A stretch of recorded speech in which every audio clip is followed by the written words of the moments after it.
Well, good morning. Sunday morning, 2nd of December. Here we are at K&R Walsh headquarters here in Ashton, following up on the renovation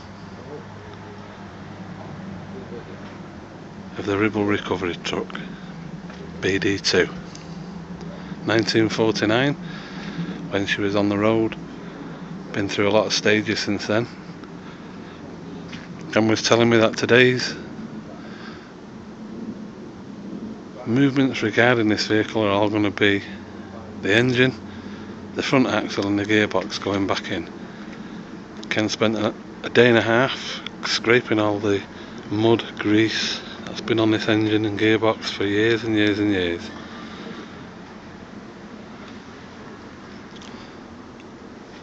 They've all been shock blasted and brought up to the standard that you can see now before they get painted,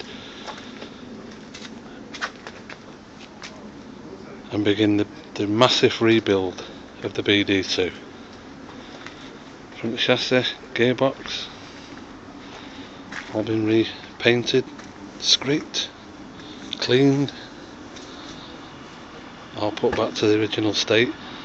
A massive difference from the last time we were here at the den at Ashton of K&R Walsh Brothers of Manchester.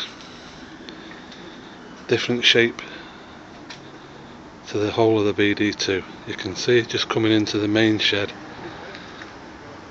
exactly how well and how hard these guys work.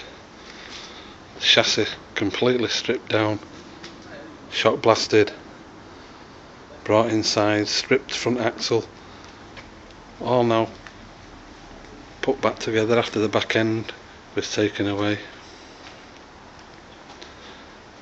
and the new axle put in and built.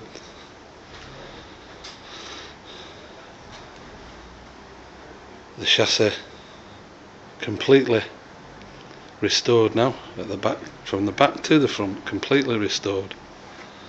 You can remember the last time we were looking at this in the yard at Bellevue, Manchester. There wasn't really a lot left of it that they could have done anything with, but as you can see, back is one piece again now. Lots and lots of hours of work gone into that. Body's been stripped back, taken off for Ray to start the rebuild. Power unit out of the cab area taken off, ready to be restored back to its glory. The original power unit. I'll just run down the chassis for you. Prop shaft underneath, ready for the front axle to go in over the springs. Springs were actually in good condition. Take you down into the chassis plate. Bit difficult to bring this up for you, but I'll do my best. Looks like 83029 chassis number, could be a 4 at the front of that. The type looks like a C600 /1.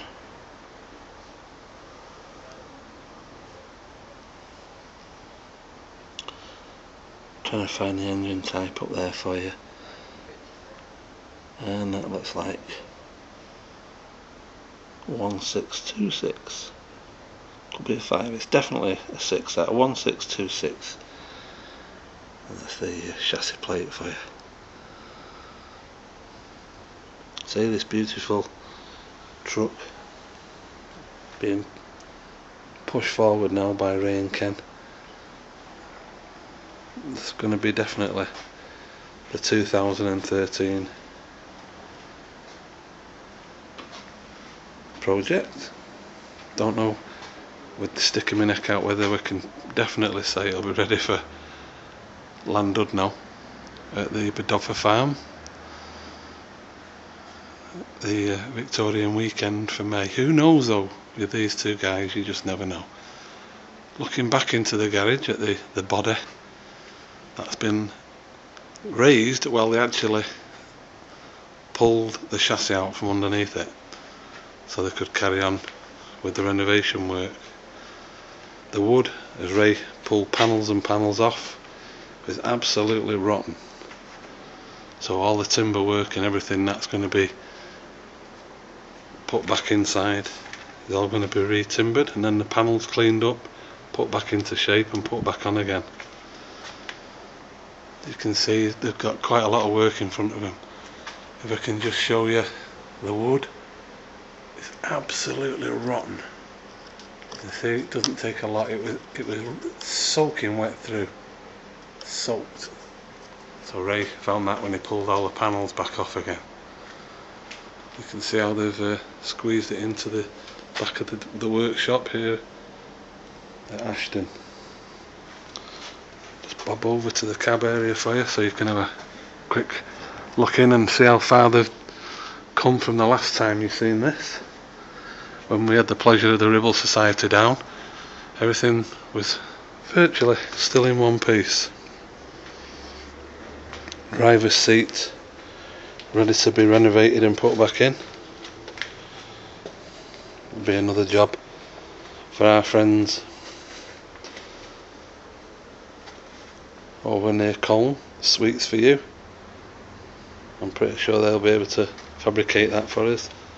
Driver's door off again, absolutely soaked, the wood wringing wet through, which is all what Ray found during the time he was pulling the panels off. So there's the chassis put all back together, except for a few little bits and pieces of rebolting. As I was saying to you earlier, the engine, front axle and gearbox going back in today, the 2nd of December 2012. Just coming back a bit into the cab area for you, give you a good idea. This side you can see the timber absolutely shattered, as Ray will be when he starts to do the restoration of this little bit of woodwork. Loads and loads and loads of wood going to be needed for this vehicle to put the cab and the platform sections all back to as they should be, or as they were even before this vehicle started to self-destruct. But luckily for everybody who's interested in the renovation of the BD2 and its reborn and new life at K&R Walsh Brothers of Manchester, Ray and Ken took this one on, and as always it's going to end up being a fantastic rebuild. The platform for the crane and everything else at the moment has gone. That's the original floor when she was a coach, or part of it. There's about, I would say, a good 1.5 foot maybe of the actual floor, the coach floor. Then it comes up to the level which is here, giving you an idea of the drop. That's the coach floor. This is where the level of the drop would have been for the deck, so that would have run out from that area, and the crane and everything else would have been on the back. And in this section here there would have been a trapdoor, and of course below that, underneath the platform, would have been where the lockers will go, or rebuilt again. As I say, loads and loads and loads of wood going to be needed to rebuild the cabin, which is quite handy, because in the corner of the cab area Ray pointed out that he'd found a nest, and we're just hoping that it's a nest of a wood pigeon because we're going to need it, as much wood as possible. So there, part of conservation, the lads have left the nest in place all the way from Cornwall. That, hope it was a Cornish wood pigeon, because we're going to need every bit of wood we can get to put this lady back together again. Just coming down the near side steps, just showing you the top frame.